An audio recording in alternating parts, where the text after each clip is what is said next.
But behind the scenes, Lesley Garrett has been quietly battling a rare form of cancer with surgery that came dangerously close to ending her singing career for good. I'm delighted to say Lesley joins us now alongside her oncologist, Dr. James Wilson. Good morning to you both. Good morning. All happy, all smiles, yes. all well. Lesley. Good to see you Totally well. Good to see you well. Thank you. Gosh, what a journey, though, for you. Should we start back? Because it's the word that nobody wants to hear.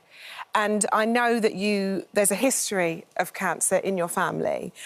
Take us back to the beginning with you and your story, because this all started after you came across a lump in your breast. Yes. We do have cancer in our family. We have breast cancer in our family, and I was checking diligently, and I came across a lump. And I thought, right, go and get this checked out. And during the course of investigating that lump, which turned out to be absolutely nothing, we discovered another lump.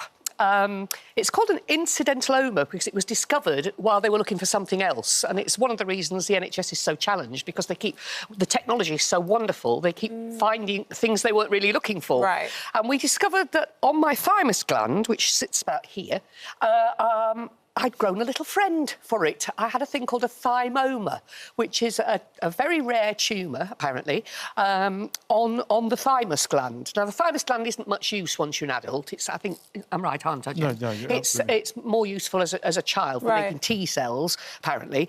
And at the time, I had it tested, and it was benign, and it wasn't something that was a cause for worry.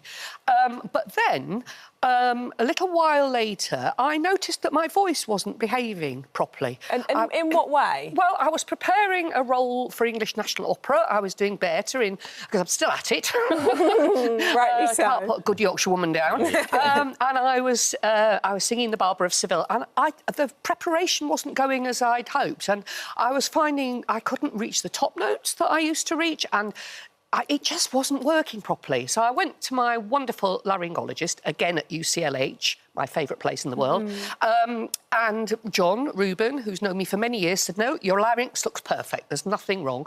So I thought, well, I wonder if this thymoma that I had diagnosed the year before is starting to do something. Because it's such a rare cancer, nobody's quite, and that's why we want to raise awareness about it, nobody's quite sure how they work. So I went back and met, again, my wonderful doctor, David Patrini, who was Italian and loved opera, so that's a win-win.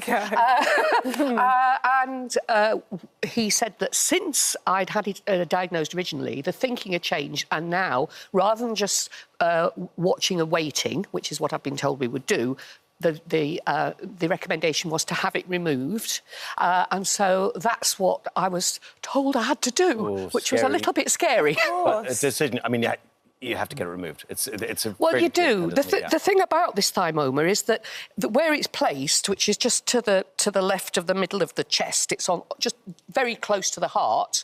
There are lots of other nerves and muscles in that area that govern the larynx. Right. So there was every possibility, in my mind anyway, that if something was going on there, it would be affecting my singing.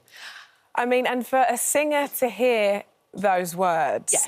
I mean, that is like taking a bullet, isn't it? Well, hearing that. When they described the operation they were going to have to do to get rid of it, that was even more frightening, because that involved a lot of cutting in that area. So there are two forms of the operation. And welcome to the sofa, by the way. Thank you very much. Really nice to meet you, Rochelle.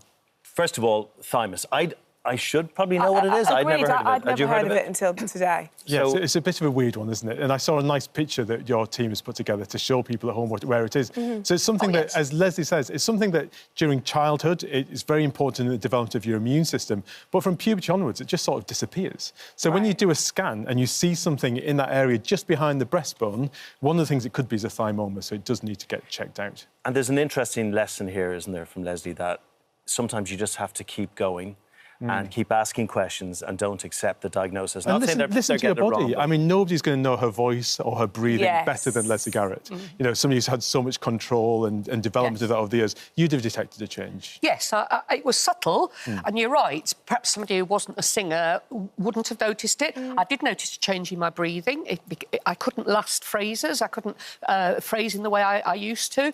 And all of this made me think, something's going on. Yeah. And UCLH were amazing amazing. They took me totally seriously, immediately re-scanned me and said, yeah, we think this has got to come out. And it is a lesson, like you say, Craig, that we say this a lot. It's so important for us to be in tune with our bodies and really listen to what's normal for you and know when those sort of signs start to appear. I want to talk about the operation itself, James, because this was a real, like, highly technical surgery. Oh, hugely technical. And when you've got a rare cancer like this, you need a team who does it all the time. You don't want somebody who does 1 or 2 of these a year. You want somebody who's doing 2 or 3 a week to be doing your operation. And Leslie's absolutely right.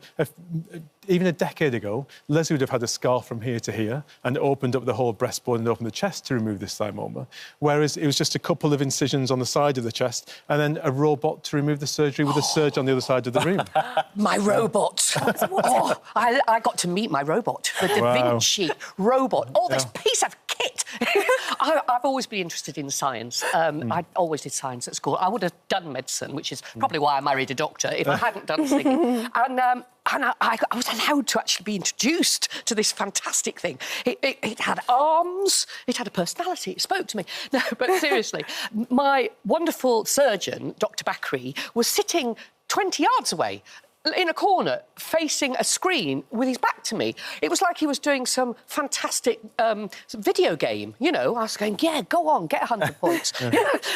But it was amazing. It had arms with little instruments on the ends. They made 2 little incisions here. So you weren't awake for it. I know you wanted to be awake. To have been awake for it, but I got them to describe it in perfect detail. They had to depress this lung and keep this one inflated.